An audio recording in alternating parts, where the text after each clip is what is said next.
What's up, founders, and welcome to the In Demand podcast, where we talk all about how to troubleshoot growth for your PLG SaaS. I'm your co-host, Asia Arangio, the CEO and founder of Demand Maven. And I'm Kim Talarczyk, Client Services Manager at Demand Maven, where we help SaaS companies reach their toughest growth milestones. All right, Kim, let's get into it.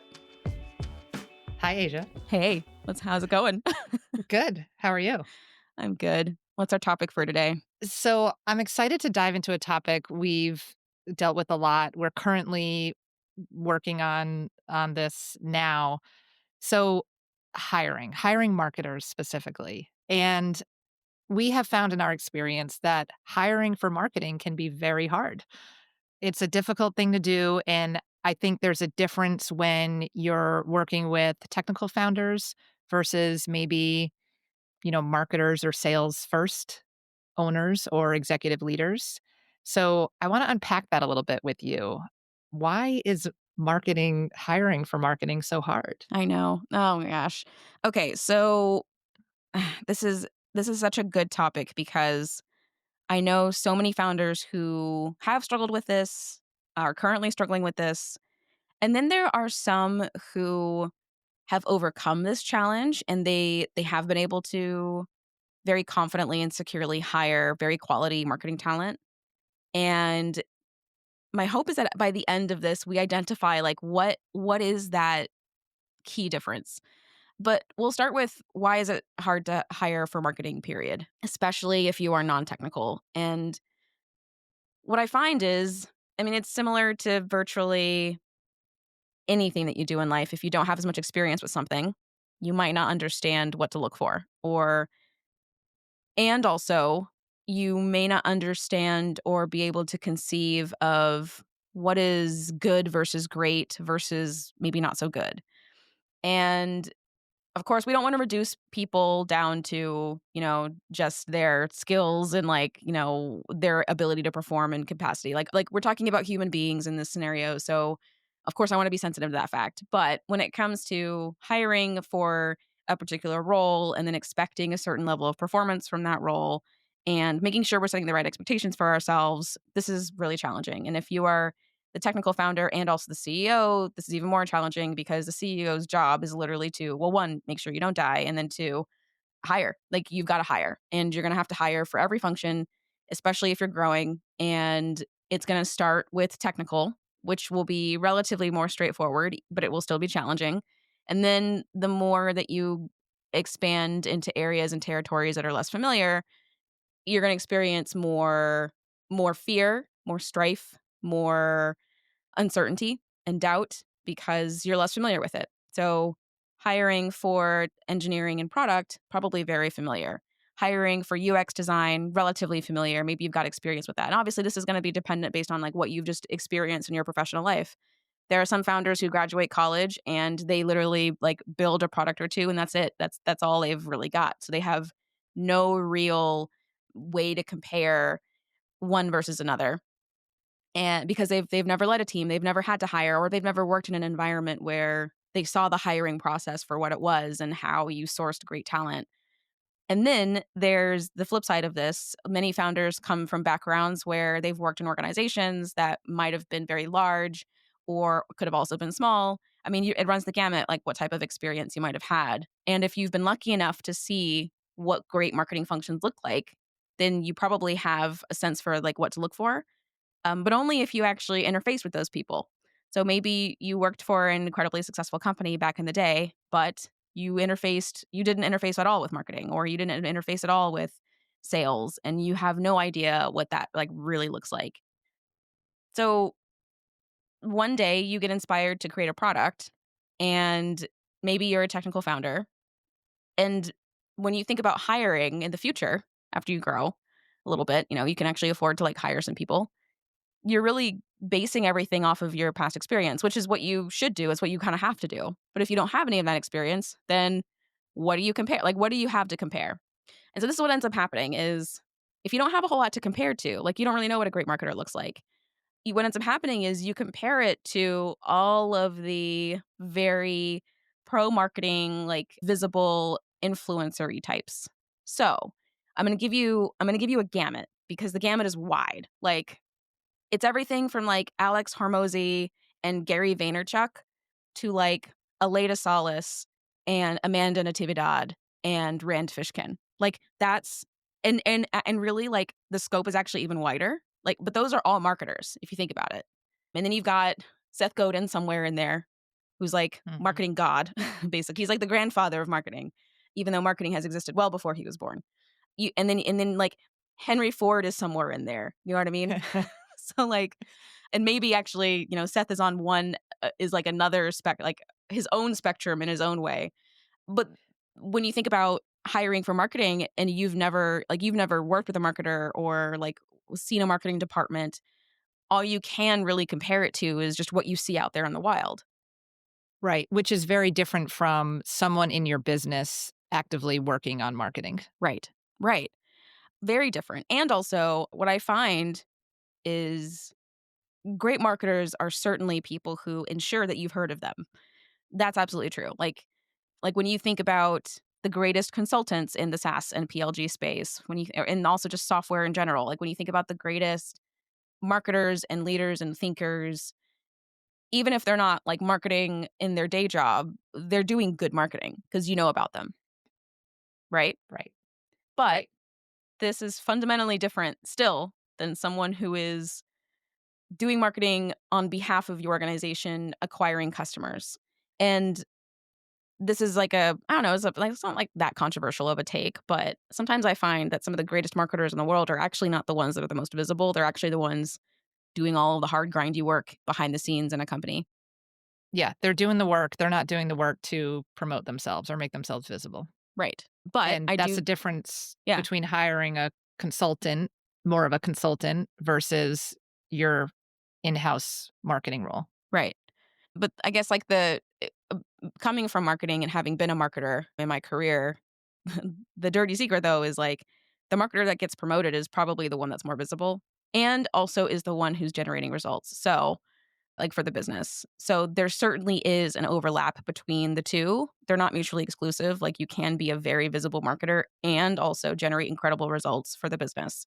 Amanda TV Dodd is a great example of this. Very visible Mm. marketer generating incredible results for SparkToro. But all that to say, this is still like again, if you have nothing else to compare it to, like you're gonna want to compare it to that. But I think what is tricky about marketing especially is that what you see is what it's the outcome or the manifestation of having marketing, but you may never see the behind the scenes. Like you may never know like how much work something took or how much of an investment or how much planning or how much time, et cetera, et cetera. So I think about Grow and Convert, an agency that focuses on content marketing. I think about Animals, another agency that focuses on content marketing. And these are two agencies that over the years have done incredible jobs of marketing themselves. And I think what's really cool is they've made a lot of the processes that they've leveraged to grow very transparent to an extent. Obviously, they don't want to give everything away. There's got to be some secret to the sauce. But I think that they are like very real, visible pieces of proof of how much effort and energy marketing takes.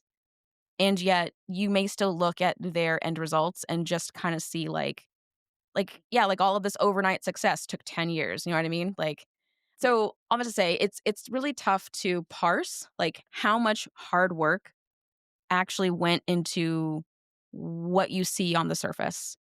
And this is also why I think it's so hard to hire for marketing because if you don't understand how long actually it takes to do a good marketing or even a great marketing and how much energy and effort it requires, you would literally never invest in it because you'd be like no way, this is too much.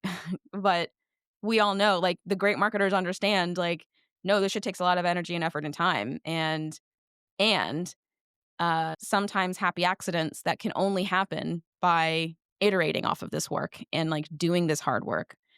But, yeah, that's kind of, like, my perspective of, like, of part of the sea of why it is just so difficult to kind of see what you're seeing and understanding and knowing like, yep, this takes a lot of energy and effort, but also like who are all the people that are behind all of this? Right. So, what advice then do you give to technical founders that need to make Yeah. that first hire or the first few hires Yeah. So in like marketing? so what do you do? Yeah. Well, man, We have a couple of episodes, and they definitely need to be updated because there are better places now, I think, to find marketing talent. But I think in general, you have to be cognizant and aware of what ultimately is your budget. Like, what do you actually realistically have to spend on marketing that is loaded? Loaded meaning it includes salaries or contractor freelancer rates or agency rates. Like, this is the total amount that you're spending on marketing, a fully loaded budget. Unloaded means we're taking out salaries and how much we're paying people, cost of goods sold, or however you want to classify it. But what is like the actual real total loaded budget? And then from there, the first question is, can you actually afford to hire someone, or is it really more of a, you've got to slice and dice it using contractors and freelancers. And then from there, it may actually very well be like you don't have that much to spend. That's okay. It might have to be like you maybe invest in your own education and you learn a little bit to make some shifts in movement and momentum. And in a lot of cases, the founders just have to learn how to do a marketing. So like Groove HQ is one of the greatest examples, I think, in the SaaS bootstrap space. If I'm not mistaken, I think this was Alex Turnbull, I think was his name. Alex taught himself content marketing. And also, he was one of the very first companies to build in public. And I think Arvid Kahl is another great example of someone technical who taught themselves how to do marketing. Even though Arvid would probably say he's not a marketer, he absolutely is. He's 100% a marketer. He just doesn't identify as that yet, maybe. But Arvid Kahl of the Bootstrap founder, if you're familiar with his work. But these folks had to learn marketing and also they probably pay a little bit of money to get support. I know for in Alex's case, eventually he invested in like a content marketing team, if I'm not mistaken. But in Arvid's case, I mean, I believe he has a few. I know he relies very heavily on Claude AI to support his work, and also I think he uses like freelancers and contractors. So first step is like, do I actually have the budget to hire someone, and if so, how much do I have? Right, make sure that you're ready. There's probably different reasons why founders would not have the time or need to focus in other areas or depending on the business. Right, right. So now if you decide, okay, I can hire someone, I know my approximate budget for a salary, what's next? Yeah. I think the next is really to do one of two things, and this is going to depend on your ability to be strategic. If you are able to be strategic about marketing, then for example, like if it were me in the seat, I'd probably say, well, what type of marketer do I need? Do Mhm. I need someone who specializes in content marketing? Do I need someone who specializes in demand generation? Do I need someone who specializes in brand? Is it someone who focuses on product marketing or lifecycle marketing or email marketing? And this is where you get into what specific skills do you need in order to reach your goals or grow your business? But if you're not able to be strategic about marketing, then what I would recommend is I would say start with where are you today and where do you want to go?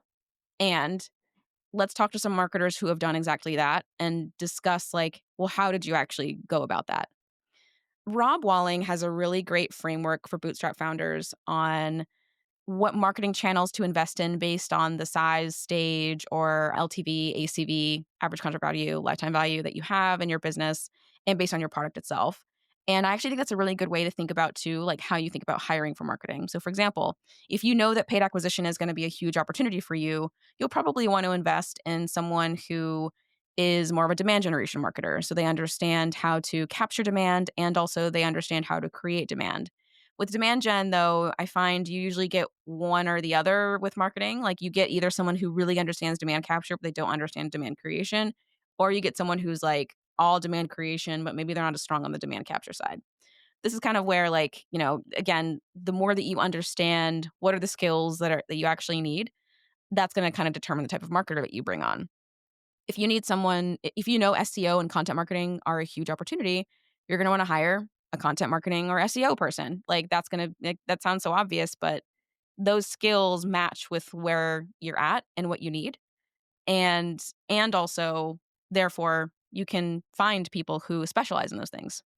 So specialists, if again you're able to be strategic, but if you're not necessarily able to be strategic, you might be looking at a generalist or you might be looking meaning like someone who can kind of do it all Or you might be looking more at, based on specifically what channels support you need, then you can start there. When I'm thinking about hiring for marketing, I am thinking about channels, but I'm also just thinking about where do I need this business to be able to go in the next 1 to 2 years? And what kind of person do I think is gonna be able to get us there and then sustain us once we get there? And so I'm looking potentially at a few key hires or one hire that has a very specific skill set and experience set that I'm looking for. The framework that I like to give folks, and I don't even know if this is I'm pretty sure this is just something that I've just kind of built over time. I'm sure it's based or rooted in something else though, but it's what skills do you need? What experience do you need? And then what are the right characteristics of that person? So, skills, that's the easiest place to start. If you know content marketing is where you need to go, hire a content marketer and probably some writers. Like that's like the easiest thing I think to start with next to SEO maybe.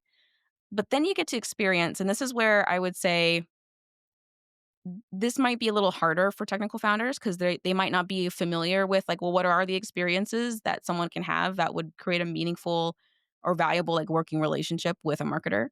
But experience specifically is, did that person work in a B2B PLG SaaS company before?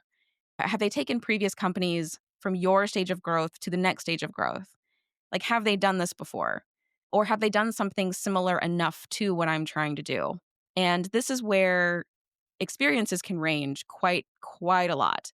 But ideally, we're looking for someone who is as close as possible to the experience that you're about to go on. So, for example, if you're at 50K in MRR and you're trying to get to 5 or 10 million in ARR, you probably want to hire someone who's done that before. There's also things like what is the context that you're in that would lend itself well to a great experience, such as, maybe you have a very horizontal product. Maybe you should think about hiring someone who's got horizontal product experience. So that's the type of experiences that we're looking for. And do you find that is it easy to find that by looking through resumes, your applicants once you post a job? Or No, are those things that you need to draw out in an interview? you absolutely have to draw out an interview. I mean, for context for listeners, Kim and I have been looking at hundreds of resumes for a head of marketing role at for one of our clients, and there are certainly some that we can very quickly weed out. Like we're seeing resumes from I was the head of global communications for this like ginormous huge enterprise company, and we're hiring for a bootstrapped company that's like small. This is going to be the first marketer ever. So like those are the resumes we're like, okay, no, this is not like we're pretty sure that person didn't mean to apply to this role because it's not applicable. Like this, global VP of comms is probably not going to be head of marketing at this small bootstrap company. But there are a lot of very qualified looking folks, but just by looking at their resume, like you're just not going to know. Like you have to actually have a conversation. And there are a lot of people out there. But like what we would be looking for though would be, have they either, led marketing functions, or based like if we're looking for specific skill sets, have they done that role before in companies similar to ours or at least at similar stages?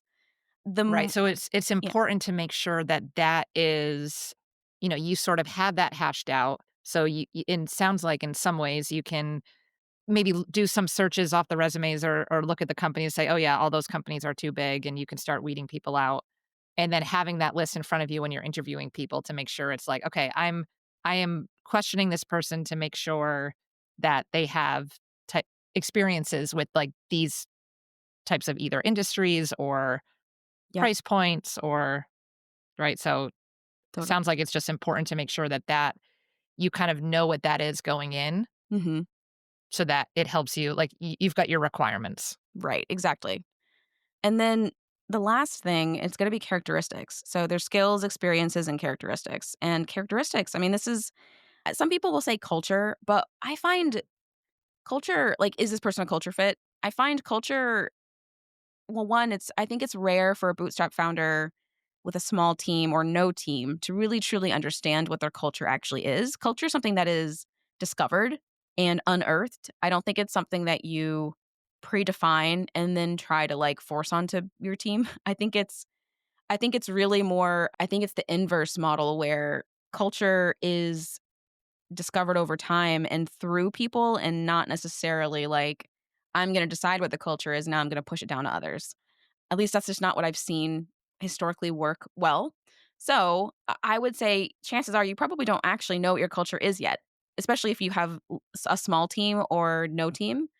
Culture to me comes up in all the sticky hard moments when, like, you disagree on things or when customers come to you with very real criticism and feedback, and, like, how do you handle that? And how do you handle, like, working with each other, especially when you disagree? And I find if you've got a team of freelancers that might not like, those opportunities don't really come up, so you might not really know, like, what is your culture really?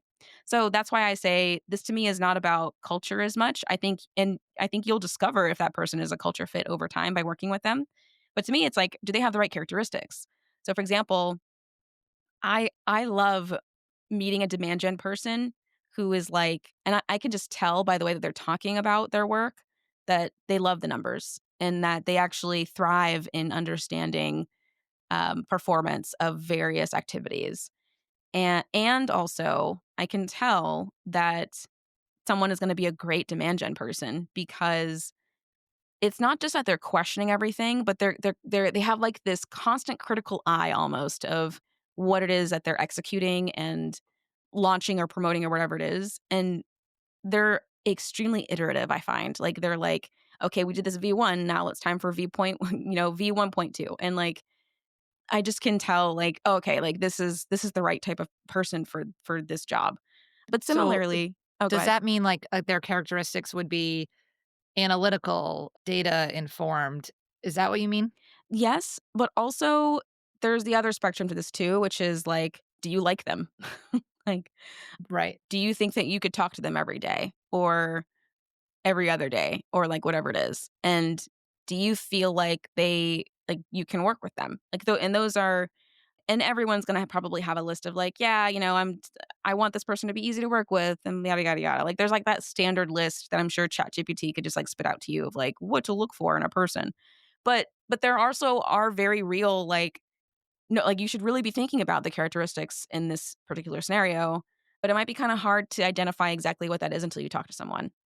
So for example, you might this person might be perfectly qualified, but they're maybe, like, the way that they communicate is like, they're not the best communicator, even though they've got the right skills and the right experience. But every time you talk to them, they maybe talk in a circle or they don't actually get to the brass tacks of what actually needs to happen. They might not be very clear or direct, and that might be very important to you. And so you'd probably pass on that candidate because 'cause they're just gonna drive you nuts, like, by working with them. That's one example, but maybe you are not that way. Maybe actually you thrive in environments where like you need to verbally process things and you don't mind someone maybe who speaks in circles because they do good work. So like that's the kind of thing that like you have to think about as you're going through this process. And again, you're really not going to know until you talk to people and you kind of realize like, oh, like this is who I think I really need. And also maybe what you're willing to kind of turn a blind eye to. Like it doesn't bother you or you're like, "No, yeah, like, I like this person, and anything else is fine." Like, that's perfectly normal. But characteristics, I think, are really important, and it's something that I think maybe a lot of founders don't think about. So, what we typically find, though, is technical founders especially, they tend to underhire, and and I think What does it's that mean? underhire meaning, like, they're hiring for a role, but they end up hiring someone who is not the right fit because they're too junior or they don't have enough experience or the right skills. So they underhire. So it's almost and again, it's just because if you don't know what you're looking for, and if you don't know what good or great looks like, this gets really difficult, obviously. But this is why I recommend, even if you don't think you're about to hire, go and talk to great marketers and talk about them and like get a perspective of how they talk about their work and also how they present themselves in general because those that will give you like a sense it'll give you like a good strong litmus test. Yeah, and get a sense for their day to day. Right. Like you talked in the beginning, when you're looking at all those kind of flashy marketers that are promoting themselves, you're not necessarily seeing the weeds. Right. And you need to make sure someone can come in and be in the weeds and do that work well. Totally. Yeah. Totally. And I think obviously, like, you're busy as a founder. You're busy. You have a lot of things to do. But if hiring is something that like you're going to embark on, like you can feel in the next 1 to 2 years, you're probably going to be hiring either a head of marketing or maybe a part-time marketer or someone. It would be well worth your time to actually go and talk to experts, go and talk to people who are masters of their craft, but maybe not as visible.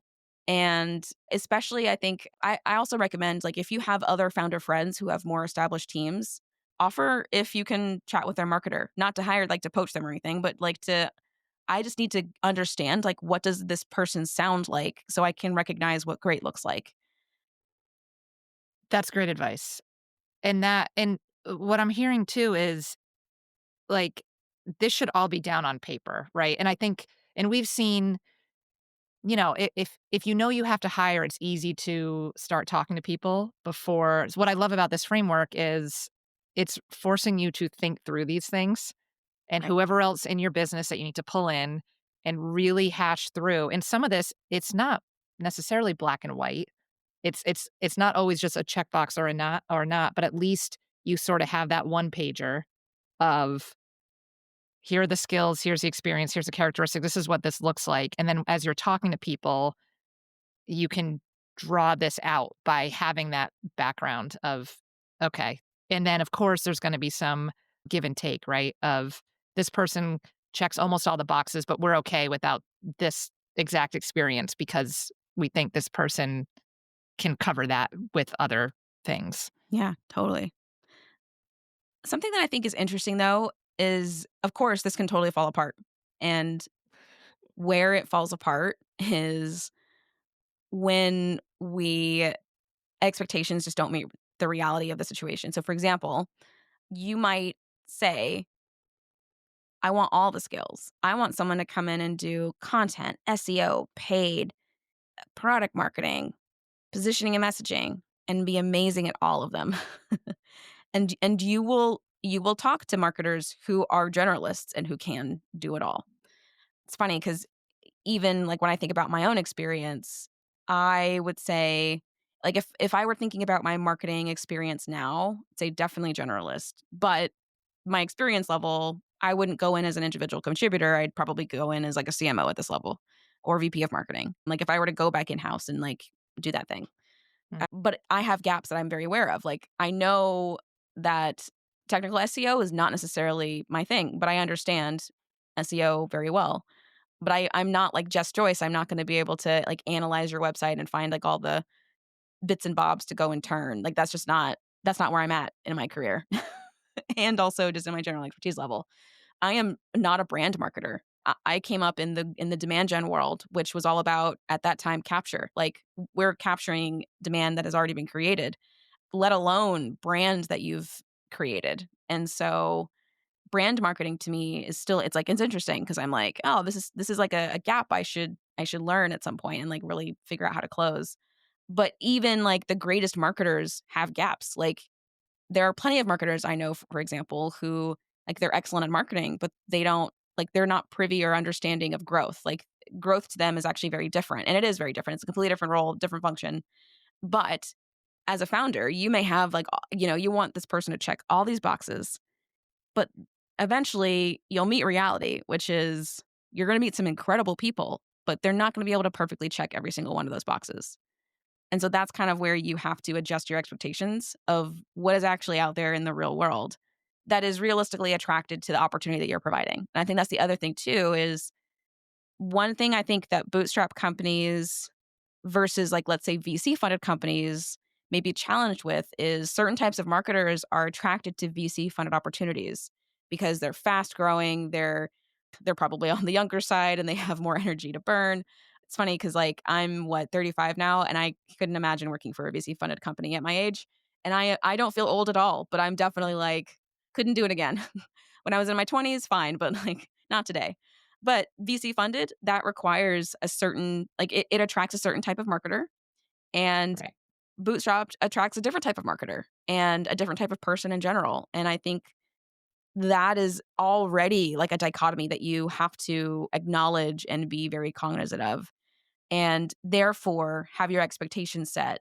And that's not to say that you can't get a great marketer. That's not at all what I'm saying. I'm just saying there's just a certain vibe, literal vibe shift that happens when you go from like bootstrap to VC funded, and that attracts Right. different types of people. And to think about that match, so in the experience match, if you're talking to people that only have experience in VC-backed companies, maybe maybe that isn't the right fit, or you're really gonna have to probe to find out, is this person ready to come back to a different scenario where, maybe in the VC company, they had to, you know, 200% growth every year Yeah, with a ginormous budget. more, 1,000%, 10x. Right. Yeah. Right. Yeah, it's funny. We actually, and it's funny too because we had this conversation recently with one of our clients, and it was really kind of, it was cute, but it was also funny at the same time because there was a marketer that we were interviewing, and I don't know if you remember this one, but they were like, "Oh yeah, I'm actually excited to work for a bootstrap company because it won't be as intense." And the founder of a bootstrap company, their reaction was like, "Oh no, does that mean that they're not going to work as hard?" And I had to explain to them, and I was like, "Oh no, no, that's not what this person is saying. They're saying that they've been working 80 hours a week for the past 2 to 3 years, and they're dying, like literally burning out." Right. They're ready to work 50 hours a week. Right.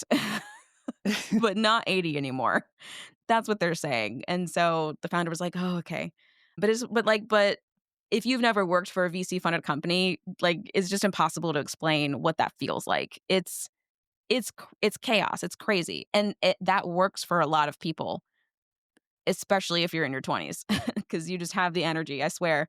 But also like some people love it and they like that's where they want to be at. And 20% year over year growth is like just not exciting to them. And that's what a lot of bootstrap companies experience. It's like it's either 20% to 200% at the max. I find it's rare. It's very rare in my experience, at least, for a bootstrap company to do 2 to 3x consistently year over year without just like incredible product market fit. Like everything is just firing on all cylinders. We did actually experience this in the company that we exited with, but it is rare. It's rare to come by. So usually what we see in a bootstrap company is it's at the low end 20% year over year, or it's at the high end like 100 to 200%. 2x, 2 to 3x growth is typically what we see. But VC is like 8 to 10x and more. Like you need to go from 1 million to 10 million in a year, which is bonkers. Like it's just bonkers. But that attracts a certain type of person and vice versa. The opposite is true as well. Bootstrapped also attracts a different type of person. You find a lot of marketers go into VC burnout and they're like there's got to be another way, and then they go to bootstrap. But that might be a little bit later in their career. It also just might be, it could be also earlier, it just depends. And then sometimes people go corporate and they never look back. And they're like, I don't want the VC life, but I'll take that Series E life, and they go super enterprise SaaS or whatever, which is a whole other way to live and just be. And so I think like the framework is definitely the framework, but we also have to have realistic expectations about just like what type of opportunity are we providing to people, and what should we be expecting in return, and what should we expect to see. And again, that's not to say like you're not going to attract someone great. Like there are great people in all of these scenarios, but it is very like you do have to be cognizant of the fact that like you might not be able to hire Lenny Ratchetsky. You know what I mean? Like you might not be Right. able to hire Anthony Perry like full time in your organization if you're a bootstrap company on the smaller side. So you have to think about like, okay, well, what's adjacent to that or similar to that that I can Set bring your on. bar. Yeah, you got to set your bar. But I will say, don't set your bar too low because, like I said, what I typically see is under hiring actually, when maybe we could be spending a little bit more to get a much better candidate overall, like or a much better hire overall. Yeah, and I think being well set on what you're looking for helps in those scenarios, because when you're talking with people, you're clearly kind of explaining what that role is. To your point, oftentimes it's not just a generalist, you're maybe focusing specifically in certain areas that's going to attract Yeah, people that are good at those things, and you'll get quality candidates. Something too that I wish more founders would think about, especially bootstrapped. A VC, I think, is actually already doing this. But in general, I think like on the engineering side, everyone's pretty open to not only remote, but overseas. Tons of very highly qualified and talented overseas talent in countries like that you just wouldn't expect, like Ukraine, like Poland. Also Latin America is becoming really popular for technical like overseas talent. But the same is actually true for marketing. You can get an incredible marketer that you just wouldn't be able to get in the US cuz love the US, love America obviously for what it is. I mean, today is going to be weird. Think what is it, tariff day? Oh, yeah. I haven't checked the stocks and I don't want to. I don't. I'm as patriotic as I possibly can be, I guess, publicly speaking. But when it comes to hiring, it's extremely competitive for marketing. Like, we're talking minimum 100K salary. Now, can you find contractors and freelancers for much less than that? Absolutely, of course. Even I think certain agencies would be a better fit in certain scenarios. But when I think about the talent that you can get overseas for the same, if not less, it's pretty dang competitive, I will say. Like, competitive in that, like, you can get an incredible person in Europe and they be more like 75K, or you might still see 100K. But the talent that we're looking at now, I mean, 160 minimum, I think is what we're seeing salaries for like a head of marketing. That's minimum. Yeah, And I that's think about it, like yeah. there might be some trade-offs, but we could maybe find someone for the 140 mark, but it'll like yeah, like it's expensive. And there are certainly a lot of opportunities out there that would snatch those folks up in a heartbeat. So it's just like thinking about what is the actual role. Now head of marketing is a role, but there's tons of other roles obviously. Like there's head of content or content marketing manager or director of marketing. Like all of those have different connotations and contexts and different salary ranges that you'd expect. But it's crazy over here. So being open to overseas is something that I recommend a lot of founders actually, especially if they're already remote and this is not like a super customer facing role. Right, you're okay, you can work with different time zones Yeah. Yeah, totally. and have a good async company, feel. Yeah, definitely. Like you've got like a good remote work culture in a way. Yeah. What else did we not cover? What are we missing? What are the questions that people might have come up with? So, how do you know when you should start hiring? And Yeah. maybe specifically for a full-time person because, I think using freelancers, agencies, that's gonna be very common for a while. Yeah. That's What a are the great signals? question. So, when I'm looking at a business, if they're at the million mark in ARR, usually my first question is like, okay, how is marketing structured? Mhm. The other way that I think about this is if we're bootstrapped, I'm assuming we're profitable. And like our whole goal is to be profitable, which is great. We love a profitable company. I think what I'd be looking at would be what is like the magical rule of 40, which is profit margin plus growth rate. So if you think about like your finances, what was the profit margin that you took and what was your growth rate from the last year or like yeah, compared to last year. And if it's more than 40, we're probably not spending enough on marketing. And if it's less than 40, we're probably spending too much on marketing and we're not taking enough profit. The safe like the safe budget number that we typically look at is when we're thinking about like super growth, like we want to like really invest in growth, then it's probably 20 to 30% of our revenue. But if we want to be more conservative growth, it's probably like 10 to 15% of our revenue. That's how we think about budget. Now, all that to say, ultimately you have to be able to afford to hire the person. But what I look at also is how much of the CEO's time or the founder's time are they spending managing marketing when that's actually not their zone of genius and they need to be doing other things. Now, someone like Rand, marketing and product are his zones of genius. He needs to like that's where he needs to go and be. So, if I were Rand's boss, for example, I would never pull him off of marketing. Like he and Amanda need to work together to do cool stuff.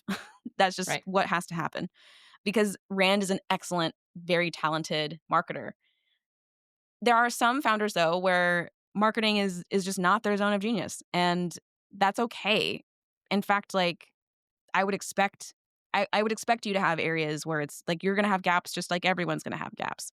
And also those gaps don't fulfill you. Like, it's not exciting for you to go and learn this. For what I think about is I think like, is this founder happy doing this? Because that could mean like maybe they could hire an agency or someone who's maybe more junior that they can manage or like work with.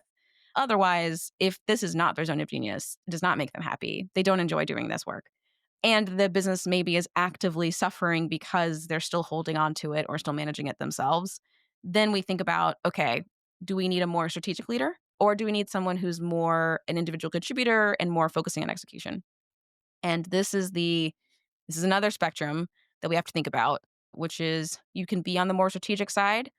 Strategic leaders tend to not be necessarily, excuse me, the best executors, but then again, that's not why you would hire them anyway. You'd hire them to lead, to manage, to inspire, and hopefully to never fire. But like they're responsible for building, managing the team, and also driving the business towards an ultimate goal. Or you're hiring someone on the execution spectrum, and that is really someone who like they're an expert in this thing, but they may not be necessarily a strategic leader. So they're going to need strategic guidance. So that's a little bit of like who or what type of person, and a little bit also of when. But that's yeah, like, that's what I look for. I look for, like, what's the revenue? What like, are we at that Rule of 40 or not? Do we have the budget to hire someone? And is this the zone of genius of the CEO/founder? Yeah, those are good data points and good signals. And then what about so then if you gave that, what is it, about 20% budget for, like, a salary? Is that the number or the low end was 15%? That If you're looking was more total marketing budget, and then salary ideally would be drawn from within that. Oh, right, so that's your total loaded. Yes, total loaded, yeah. And then are you then looking at, okay, what should growth or return be from you're now investing in marketing. Is there anything that you're looking at? So this is where 'cause it's definitely it's different for bootstrap versus VC. I mean, VC, they're always looking for 10x. Uh, Right, and money's getting pumped into the marketing department. exactly, yeah. Y Yeah. yes. So it's yeah. But I think for bootstrapped, I mean, even with pumping up marketing, unless the rest of your business is well oiled, like your return on investment, I mean, obviously you want to see a positive ROI. That goes without saying. Right, But Jason Lemkin of SaaStr would argue that even a net return is actually still like net zero is actually still better because in theory you've got more customers. Like you have grown, but maybe just not like taken on profit. So netting out right. still might actually be okay in certain scenarios. But with Bootstrapped, I mean, obviously you want to see a positive ROI. There is no real like, oh yeah, if you hire a head of marketing, you're going to see X lift. Like I don't know that that exists. And if it did, then there would be an easy formula everyone would follow. Right. Right. I don't know. Yeah, so I don't know that that exists. But what I do know is you'd be looking for signals in other areas of the business. Things are running easier, they're running smoother. Maybe you're sleeping better at night, you're not as stressed. Like those are like some of the more qualitative things. And then yeah, I mean ideally you would see a bump in growth rate. But sometimes growth is achieved by like operational efficiency and literally just hiring. And just by taking that thing off of your plate, that person can really handle it all and more, and they're able to do more than you. So we would expect to see some type of lift either in growth or profit or both. But the caveat here, though, is that because I think that there's also this preconceived notion that just hiring marketing is going to fix all the problems. And I can assure you it is not if you don't have a super solid product strategy, if you don't have a super solid retention strategy, activation, expansion. Like if none of those things exist, you just hiring a marketing person and hoping that that's going to like, wave a magic wand and fix all the problems, it's not going to happen. Because all the other things are not firing on all the other cylinders. Like if you think about your business as an engine, you've hired a marketing person, great, you've now fired one cylinder. You now need the other 7 cylinders to fire for you to have a V8.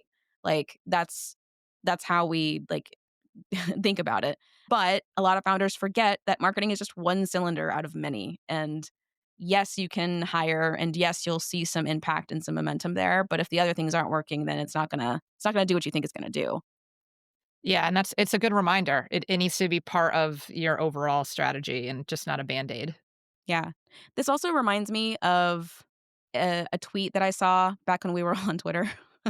This reminds me of a tweet that I saw from Gia Laudy. She runs Forget the Funnel, Yeah. and Gia's a great friend of mine. But I remember she tweeted once and she was like, "Did it hurt when you hired, when you hired this like junior marketer and you were expecting a CMO?"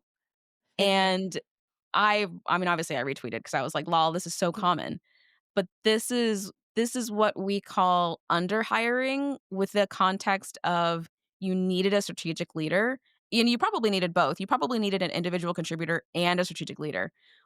But hiring someone and then expecting them to fill this very real clear gap, it doesn't like it just it's not going to work. You're going to be disappointed every time. That person's going to be disappointed and stressed out, and it's not going to feel good, and you're not going to reach whatever goal you're hoping to hit. But it's very very common, and I think also a lot of founders, again, if you've never worked with a strategic leader, or the opposite, if you've only ever worked with strategic leaders and you've never worked with individual contributors or like experts in their specific marketing practice, you just you just don't know what it looks like. You don't know that there are differences. And like when would you hire one versus the other? So it's like, Right, which that skills part of the framework becomes really important. Like, nail that down. You might actually need strategy and execution, and right. maybe it's a full-time who's more strategic with freelancer or part-time that are doing some of the individual contributor stuff.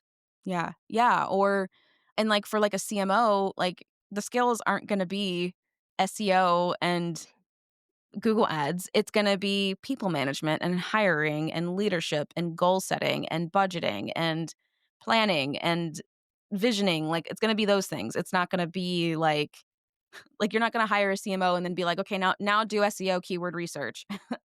There are Right, certainly scenarios where maybe that person would literally roll up their sleeves and do those things, but that would not be the expectation, that would be the gift, that would be a surprise. Like, right. "Oh, wow, they can do that. That's so cool. Thank you so much."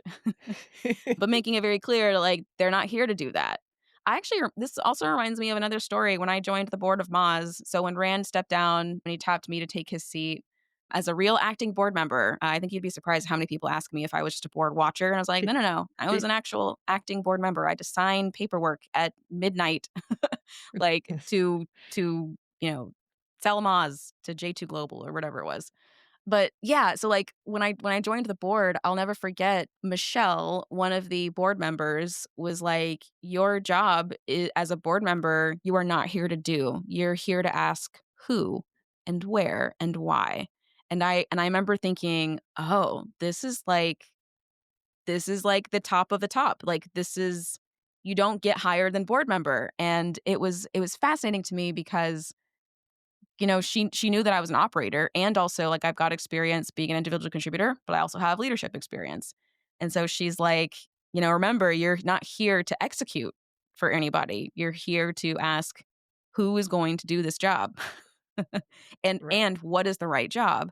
And I just remember being such a mindset shift for me. But I think it's very similar with any chief or executive level or strategic level role that you're hiring. That person probably isn't going to be the doing. They're probably gonna be the leading and the visioning and the blah, blah, blah. So, yeah. Yeah, and with to Gia's tweet, it's what and we have seen this where people might have on their resume, head of marketing, VP of marketing. Mhm. But when you dig in, they're actually a lower junior level person that went into a company and they got given that title Yeah, that's very because common. people are like, "Oh, yeah, you're gonna be our VP of marketing." And they're more of the junior level executor and don't have all the experience of the strategy, developing things and planning, and then kind of passing things on. So it's something Yeah. to be careful for too, right? When you're looking at people's experience. Yeah. This I would say is, I think, a really unfortunate side effect of not understanding what executive level positions mean.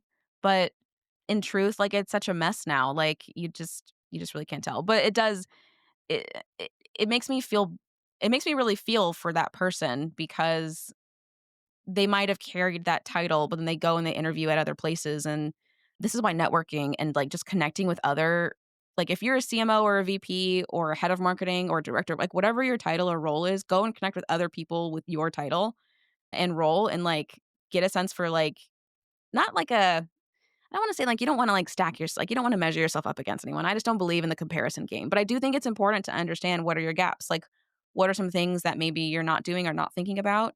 There's like, Kim and I talk also a lot about posturing, like, when you're hiring this marketer, how do they posture based on what you're actually looking to hire for? So, a lot of people are nervous interviewers, but you can be nervous and still posture as someone who is confident. Like, you know your shit, you know you like what you're doing, but then there are a lot of people who, yeah, like when you dig deeper, there's just really not much there. And it's really tough on the other side of the fence because it's hard to know, like, is that person just not qualified or do they not, you don't want to ever, you want to give everyone the benefit of the doubt. They're probably not lying to us, but they just don't have they either don't have the words to communicate, like, what value they drove, which is, it's a whole other challenge because that might mean, like, maybe they don't do as good of a job in one-to-ones or what have you. But yeah, it's a slippery slope.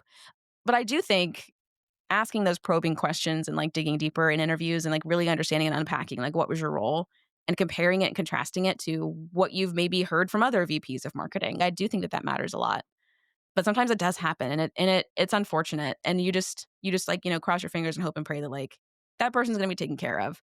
But yeah, that it we've had that happen a few times. Yes. Kim's like, "No comment on that." But funnily enough, I don't think I've ever seen the flip side of that where actually, no, maybe we have, where, like, the resume really didn't tell the whole story. And then we talked to them and actually, like, we're like, "Whoa, your resume made us think this, but actually you're this," and like, in a good way, like, in a, "Oh my gosh, we didn't know that that's who you were," from, like, on paper. But that's pretty common, I think. Right. And yeah, it's what makes hiring time consuming Oh my gosh, yes. and what makes it difficult. Yeah. Yeah, totally. I feel like we, like, solved hiring. That's it. We That's it, we did it. we We're solved done. it. Go hire your first marketing hire. And be as unafraid as possible. No, but I do hope that this gives perspective. We do have another episode. We're gonna dig more into, like, the process of hiring, mostly because it's just so fresh in our minds, but there are new places to post now and new places to promote jobs, and also, like, thinking about, like, your job description and, like, what do you really need this role to do? Like, all of those are things we're gonna unpack in a future episode. So but I do hope that this is at least a good primer. And also, again, like, the framework that you wanna use when you're thinking about hiring, it's gonna be skills, experience, and characteristics, and you can add whatever else you want to that, but that's my baseline for how I'm thinking about a role in general. Yeah, and I think that's a good way to start and also reveals the need to have discussions and think through it before you put up a job post. It's of course not going to be easy, but those are 3 good check boxes to make sure that you're talking through with whoever you need to talk to in the company or whether it's just you, when you start looking or thinking about hiring. Totally. Alright, well, cool. Well, thanks, Kim. Yeah, thanks, Asia. We'll talk soon.